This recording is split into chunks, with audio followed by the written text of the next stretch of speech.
ఇక్కడ మీరు చూస్తున్నారా అండి, ఈ కొమ్మకి మొత్తం కూడా చూడండి, ఈ కొమ్మకి ఆకు దగ్గర కాయ ఉంటుంది, ఇక్కడ కాయ, తర్వాత ఇక్కడ పిందె, ఇక్కడ కాయ, ఈ ఆకు దగ్గర కాయ, ఈ ఆకు దగ్గర కాయ, చూడండి తోరణాల్లాగా, ఈ ఆకు దగ్గర కాయ, ఈ ఆకు దగ్గర కాయ, ఇక్కడ కాయ, ఇక్కడ కాయ, ఇక్కడ కాయ. సో ఆకు కాయ, ఆకు కాయ, ఆకు కాయ, పువ్వు.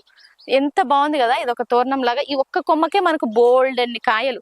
ఇదే అండో 2G 3G కటింగ్. ఇది ఎలా సాధ్యమైంది అంటే మనకు 2G 3G కటింగ్ వల్ల సాధ్యమైంది. 2G 3G కటింగ్ ఏంటి అంటే ప్రతి ఒక్క తీగజాతి మొక్కకి మనం సెకండ్ జనరేషన్, థర్డ్ జనరేషన్ కొమ్మల్ని కట్ చేయడం వల్ల ఈ విధంగా మనకు నెక్స్ట్ 4th జనరేషన్ వచ్చే కొమ్మలకి ఈ విధంగా ప్రతి గనుపుకి కాయ రావడం జరుగుతుంది. ఇంకా 5G కటింగ్, 4G కటింగ్ కూడా చేస్తే ఏంటి అంటే 5th జనరేషన్ వచ్చే కొమ్మలకి ఒక్కొక్క దానికి రెండు కాయలు వస్తాయి అన్నట్టు. అది 4G కటింగ్ కూడా ఉంది. అది సొరలో అయితే ఈజీగా చేసుకోవచ్చు. ఇలాంటి 2G 3G కటింగ్, 2G అంటే మొదట మనం విత్తనం పెట్టిన కొమ్మకి దానికి ఆనుకుని వచ్చే కొమ్మని సెకండ్ జనరేషన్ అంటాం. దాన్ని కట్ చేసుకోవాలి. అలా 3 feet వరకు కట్ చేసుకొని మళ్ళీ కొంచెం సెకండ్ జనరేషన్ కొమ్మల్ని కొంచెం 4 feet తర్వాత కొద్దిగా పెరగనిచ్చి దాని చివర్లు చించేసి దాని మళ్ళా థర్డ్ జనరేషన్ దానికి వచ్చిన కొమ్మలు కట్ చేసుకుంటే మిగతా వచ్చిన అన్నిటికీ మొత్తం కాయలే వస్తాయి ప్రతి ఆకు దగ్గర.